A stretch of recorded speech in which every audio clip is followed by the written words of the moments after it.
እጃችን ላይ ምን አለን የሚለውን ጥያቄ ራሳችንን መጠየቅ አለብን። ይዞ ያልተገኘ ሰው ተወዳዳሪ ሊሆን አይችልም። ይዞ ያልተገኘ ሰው በየትኛውም ስፍራ ተፈላጊ ሊሆን አይችልም። ዓለም ላይ ብዙ ሰዎች ተስፋ የሚቆርጡት እጃቸው ላይ ምንም ነገር ሳይዙ ቀርተው ነው። አንዴ እድሜ ከሄደ፣ አንዴ ቀን ካለፈ፣ አንዴ እድል ካመለጠ ያንን እድል መመለስ አንችልም። ብዙ ሰዎች ወይኔ እንዴት ሆኖ ነው እዚህ ቦታ የደረሰው የምትሉ ሰው ሊኖር ይችላል አይደል? አንድ ምስጢር ልንገራችሁ። ያ ሰው በጊዜ ያጠራቀማት አንድ የሚያውቃት እውቀት አለች። እናንተ እሱን የለየው እሱ ያ ብቻ። ጊዜ እድልን ያመጣል። እድል ደግሞ ሰውን ያገኛል። ያኔ ያ ሰው ደግሞ ምን ይዞ ነው የተገኘው የሚባለው ነገር ሁሌም ከፊት ስለሆነ ሰው የሚቀመጠው ከታች ወይም እሱን የሚከተሉት ከሱ አንድን ነገር ማግኘት ይፈልጋሉ።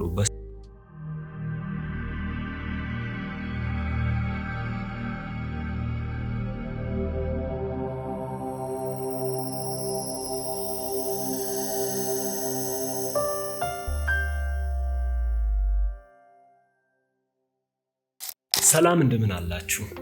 ዛሬም ሰዓታችንን ጠብቀን በሰዓታችን መተናል። አብረን የምንቀጥል ይሆናል። ደግሞ እግዚአብሔር ቆንጆ ጊዜ ይሰጠናል። ይህ በእንግዲህ ሚዲያ ዩቲዩብ ቻናል በጎልደን ጆርኒ ፖድካስት ሁሌም ወደ እናንተ የሚቀርብ ፕሮግራም ነው። ዛሬ ታሪኩን የምንጀምረው ከመጽሐፍ ቅዱስ ቀጥታ ይሆናል።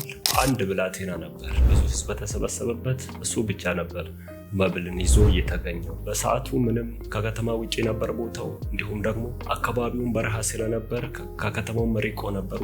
ግን በጣም የሰው ብዛት ነበር እና መምህሩ ይህን ሰው እንዴት ማስተናገድ እንዳለበት ከራሱ ደቀ መዛሙርቶች ጋር ይነጋገራል። እንዴት ነው እነዚህን ሰዎች ማስተናገድ የምንችለው በማለት ሲናገር በጊዜ ወደ ቤት እንዲሄዱ መናገር አለብን ወይም ማስታወቂያ መንገር አለብን የሚል አስተያየቶችን ደቀ መዛሙርቶች ያመጡለታል። ከደቀ መዛሙርቶች አንዱ ፊልጶስ ነበር እና ፊልጶስ ደግሞ እዛ አካባቢ በሰዓቱ የነበረ እንዲሁም ደግሞ ለኢየሱስ ክርስቶስ በሰዓቱ ንግግሮችን ከተለዋወጡ ሰዎች መካከል አንዱ ነው። እሱና እንድሪያስ ነበሩና ከዛ ኢየሱስ ክርስቶስም እንዴት አድርገን እነዚህን ሰዎች ወደ ኋላ በሰዓቱ ንግግሮችን ከተለዋወጡ ሰዎች መካከል አንዱ ነው። በሰዓቱ ንግግሮችን ከተለዋወጡ ሰዎች መካከል አንዱ ነው ሄዷል። በጥብርያዶስ ባህር ከተሻገሩ በኋላ ብዙ ሕዝብ ተከትሏቸውም ስለነበር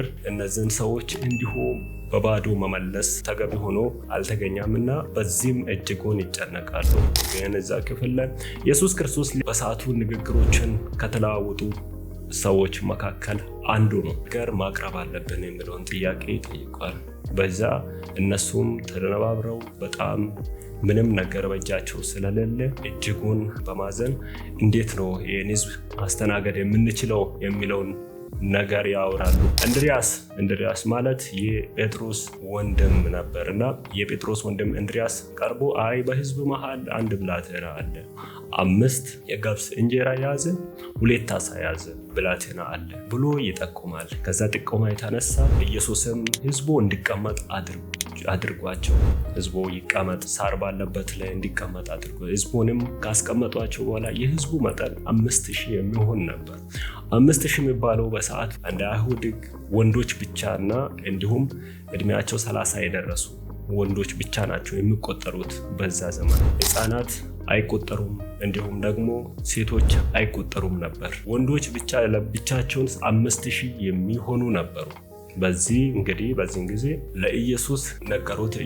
ለኢየሱስም ያንን ብላቴናው የያዘውን እንጀራ አመጡለት። እሱም እንጀራውን ባርኮና አመስግኖ ጸልዮ ለሕዝቡ እንዲሰጡት አዘዛቸው ሲል ታሪኩ ይተርክልናል። ይህ ክፍል በዮሐንስ ወንጌል ምዕራፍ 6 ከቁጥር 1 ጀምሮ እስከ 15 ባለው ክፍል ውስጥ የምናገኝ ይሆናል። እዛ ክፍል ውስጥ ያሉትን ታሪኮች አንድ ላይ በማንበብ ደግሞ ይህን ታሪክ መረዳት ትችላላችሁ። ከዚህ ክፍል ላይ የምንረዳው አንድ ነገር ነው። እሱ ምንድን ነው? ያ ሁሉ ሕዝብ በተሰበሰበበት ቦታ ይዞ የተገኘው አንድ ሕፃን ብቻ ነበር፣ አንድ ብላቴና ነበር። ያ ሁሉ ሰው ምንም ነገር ሳይዝ ነበር ኢየሱስን ሲከተል ነበረው። ኢየሱስ በምዕራፍ 5 ላይ እንደምናውቀው ኢየሱስ ብዙ ታምራቶችን፣ ብዙ ድንቆችን፣ ብዙ ፈውሶችን ያደረገበትን ስፍራ እናያለን። ከዛ በኋላ ያንን ያዩ ሰዎች ኢየሱስን ሲከተሉት ባህሩን ተሻግረው ኢየሱስ እስካለበት ድረስ መጡ። የከተማ ሰው በሙሉ በመባል ደረጃ ነበር ኢየሱስን የተከተሉት። እነዚህ ሰዎች ደግሞ ሰዓቱም መሽቷል፣ ቀኑም ለመሸከባቢ ነው፣ ከከተማ ርቆ ነው ያሉት። ቀኑም ሙሉ ደግሞ በዛ አገልግሎት ላይ የዋሉ ሰዎች ናቸው። ነገር ግን ስለነዚህ ግድ ብሏቸው ኢየሱስ ክርስቶስ ደግሞ እንዴት ነው የምናረጋቸው የሚለውን አስተያየት ነበር ያቀረበው። በውስጡ አንድ ነገር እንመለከታለን። ኢየሱስ ግን ሊያደርግ ያለውን ያውቅ ነበር። ሊፈትነው ዘንድ ፊልጶስን ጠየቀ የሚል ነገር እንመለከታለን። እዚህ ክፍል ላይ ከብላቴናው ሕይወት የምንማረው አንድ ነገር አለ። ብላቴናው ይዞ ነው የቀረበው። ይዞ የቀረበው ነገር ምንድን? ይዞ የተገኘው በስፍራው 5 የገብስ እንጀራና 2 ዓሣ ይዞ ብቻውን እንደተገኘ ክፍሉ ይናገራል። ይህን ክፍል እንድርያስ ሕዝቡን ሲመለከትና በሕዝቡ መካከል ሲዘዋወር ያገኘው ይህንን ብላቴና ብቻ ነበር። ከዚህ ብላቴና በኋላ ተቀበሉትና የብላቴናው እንጀራ የብላቴናው ዓሣ ለዚህ ሕዝብ ሁሉ የሚበቃ በቅቱም የሚተርፍ ሆኖ ተገኘ። ከዚህ ክፍል ላይ የምንማረው አንድ ትልቅ ጉዳይ አለ። ሁላችንም በዚህ ዘመን እየኖርን ወይም ተወልደን እዚህ ምድር ላይ እስከመጣን ድረስ እጃችን ላይ ምን አለን የሚለውን ጥያቄ ራሳችንን መጠየቅ አለብን፣ ሊኖረን ይገባል። ያንን ጥያቄ እስካልጠየቀን ድረስ ሕይወታችንን በመላምት እየመራን እንዳለን ይሰማኛል። ምክንያቱም አንድ ሰው በሕይወቱ ምንድነው አከናውኖ ወይም ተግብሮ ማለፍ የሚችለው ያንን ነገር ሊያውቅ ይገባል። ያንን ነገር አጠናክሮ ሊፈልግም ይገባል። ምክንያቱም አንድ ቦታ ላይ ሲሰየም፣ አንድ ቦታ ላይ ሲሾም፣ አንድ ቦታ ላይ ሲጠራ ለዚያ ስፍራ የሚመጥንና የሚሆን የሚበቃውን ነገር ይዞ መቅረብ ይጠበቅበታል። ብዙ የተማሩ አሉ፣ ብዙ የሚጸልዩ አሉ፣ ብዙ የሚያስተምሩ አሉ፣ ብዙ የሚያወሩ፣ ብዙ የሚሰሩ አሉ። ነገር ግን ዓለም የውድድር ሜዳ ናት። እዚህ ምድር ላይ ስንኖር ሁላችንም በየፍልዳችን እንሮጣለን፣ በየፍልዳችን እንንቀሳቀሳለን። የሚማረው በትምህርቱ፣ የሚሰራው በስራው፣ ሁሉም ሰው በየፍልዱ የድርሻውን ይዞ ይንቀሳቀሳል። ነገር ግን ይህ ሁሉ የውድድር ሜዳ መሆኑን ስንቶቻችን እናስተውላለን? በዚህ በውድድር ሜዳ ደግሞ የተሻለን ሆነን ለመገኘት ይዘን መገኘት ግዴታችን ነው። በህይወት ግዴታው ምንድነው ቢባል ተምሮ መጨረስ አይደለም። ግዴታው ምንድነው ቢባል ስራ መስራት ብቻ አይደለም። ግዴታው ምንድነው ቢባል የደሞዝ ተከፋይ መሆን አይደለም። የሆነ ነገር ሰርተን የምናገኘው ደሞዝ አይደለም። ግዴታ ሊሆነን የሚገባን እኔ ለትውልድ ምንን እተርፋለሁ ወይም ትውልድ ከኔ ምንን ይጠቀማል ብለን ራሳችንን ጠይቀን የምናገኘው ፖይንት ይሆናል ማለት ነው። ለዚህም ደግሞ ሁላችንም የዕለቱ መማር፣ መትጋት እንዲሁም ደግሞ መቆፈር፣ እጃችን ላይ ያለን ነገር ማስተዋል ይግድ ያስፈልገናል።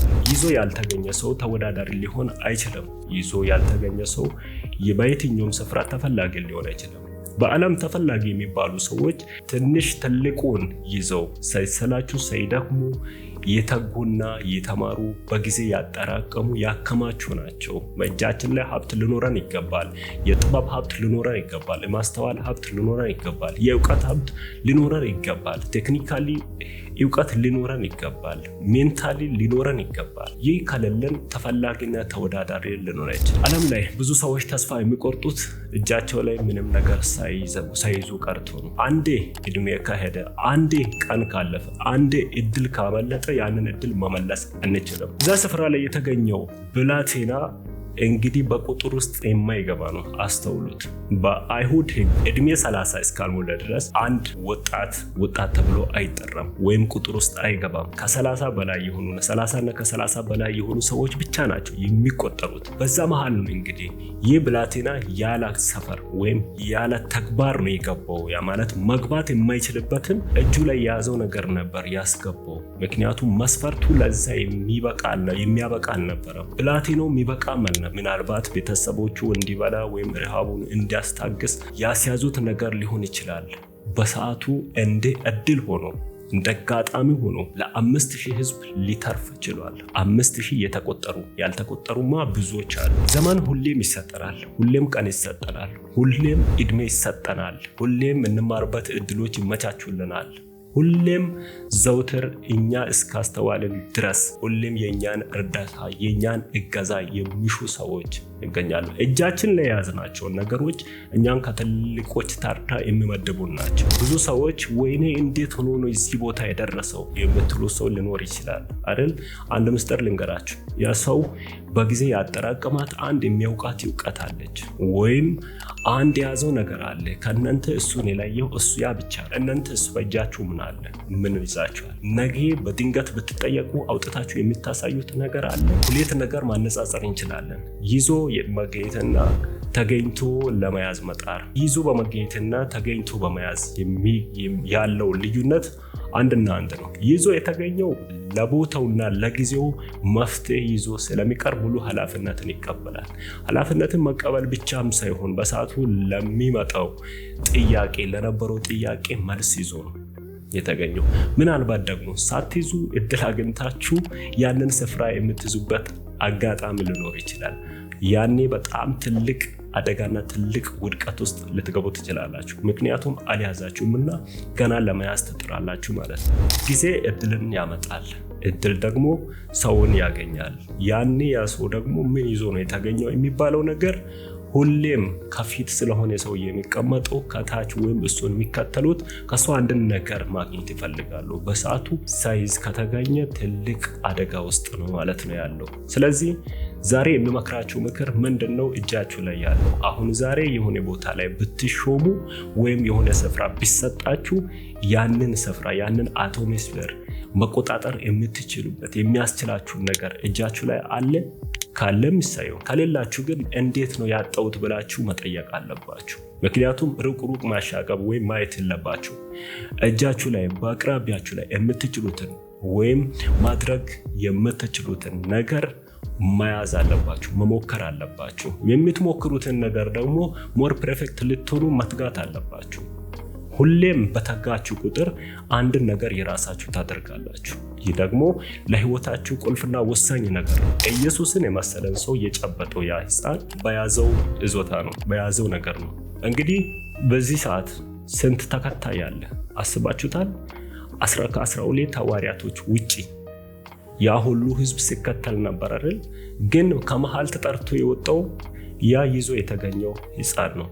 ስለዚህ እናንተም ይዛችሁ ለመገኘት ብቁ ልትሆኑ እንዲሁም ደግሞ ብቃታችሁን ልታስመሰክሩ ዕለት ዕለት በቤታችሁ ራሳችሁን መስራት ላይ በራሳችሁ ላይ ኢንቨስት ማድረግ ይጠበቅባችኋል፣ ይኖርባችኋል።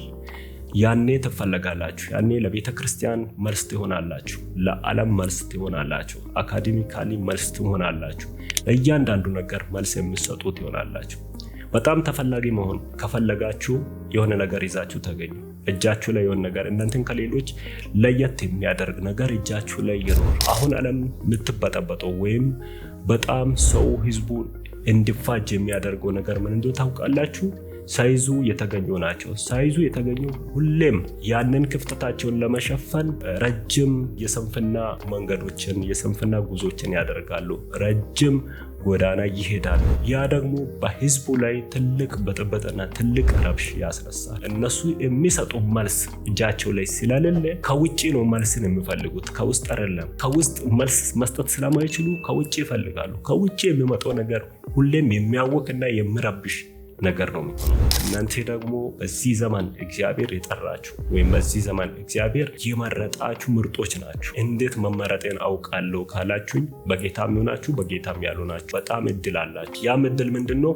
ቀን ተሰጥቷችኋል። ዛሬን ይህን ቪዲዮ ማየት ችላችኋል። ይህ ደግሞ አንድ እድል ነው። ይህንን እድል መጠቀም አለባችሁ። ከዚህ በኋላ ምንድነው ማድረግ የሚችለው ብላችሁ ማሰብ አለባችሁ። ምክንያቱም መጽሐፍ ቅዱስን ስትመለከቱት የሆነ ስክሪፕትን ስታነቡት የሆነ ነገር ስታዩት በህይወታችሁ አንድን ነገር ኢንቨስት ማድረግ አለባችሁ። ጊዜያችሁን መጠቀም አለባችሁ። በእያንዳንዱ ጆርኒ በእያንዳንዱ በህይወት ጎዳናችሁ ሁሉ እናንተ የሆነውን ነገር ለመያዝ መጣር አለባችሁ። ይዛችሁ ለመገኘት ጥቁም። የሆነ ቦታ ቢሾም ብላችሁ አስቡ። የሆነ ቦታ አሁን ብጠራ ብላችሁ አስቡ። የሆነ መድረክ ላይ ንግግር ባደርግ ወይም እንዳደርግ ብፈለግ ብላችሁ አስቡ። ያን ምንድነው የምትሉት? ራሳችሁን ማዘጋጀት አለባችሁ። የጓዳ ህይወታችሁ ነገያችሁን ይሰራል። የጓዳ ህይወታችሁ ለአደባባይ ህይወታችሁ ምስክር የሚሆን ነው። እያንዳንዱ አደባባይ ላይ ያያችሁ ሰዎች ጓዳቸው ላይ በጣም የተሰሩና እየሰሩ ናቸው። እያንዳንዱ በንግግር የተደነቃችሁባቸው እንዲሁም ደግሞ በተግባሮቻችሁ በጣም እንዴት እንደዚህ አይነት ግዙፍ ነገር ሊሰራ ቻለ፣ እንዴት እንዲህ አይነት ንግግር ሊያደርግ ቻለ፣ እንደዚህ አይነት እውቀት እንዴት ሊያከማች ቻለ፣ ሊያወራ ቻለ የምትሉ ሰው በጓዳ ህይወቱ እጅጉን የተጋና እጅጉን ለፋ። አደባባይ ላይ የሚታየው እያንዳንዱ ስኬት፣ እያንዳንዱ ተግባር ጓዳ ላይ የተሰሩ ጥቃቅን የሆኑ ልምምዶች ናቸው። እነዚያ ልምምዶች ወጥተው ነው አደባባይ ላይ ፐርፌክሽን ደረጃ ላይ ደርሶ የሚታዩት። እናንተም በራሳችሁ ላይ መስራትን ተያዙ። በራሳችሁ ላይ የሰራችሁት ስራ አደባባይ ላይ ያከብራችኋል። ይህ ደግሞ ለእናንተ ትልቅ እድል ብቻም ሳይሆን ትልቅ ሀብትም ጭምር ነው። እድል አንድን ሊያመልጥ ይችላል። እድል እንደሚመጣም ሁሉ ልናጣው እንችላለን። ነገር ግን እጃችን ላይ ስራችሁና ተግባራችሁና ጊዜያችሁ ከእድል ጋር ሲገጣጠም ከማትወርዱበት ከፍታ ላይ ትሆናላችሁ። ስለዚህም ይዛችሁ ለመገኘት ጣሩ። ይዞ መገኘት መፍትሄ ያመጣል። ይዞ መገኘት የብዙሃንን ጥያቄ ይመልሳል። ለብዙሃን ጥያቄ መልስ ይሆናል። ጊዜን እንድንገኝ ዘንድ እግዚአብሔር እርዳን። ይዛችሁ ለመገኘት ትጉ።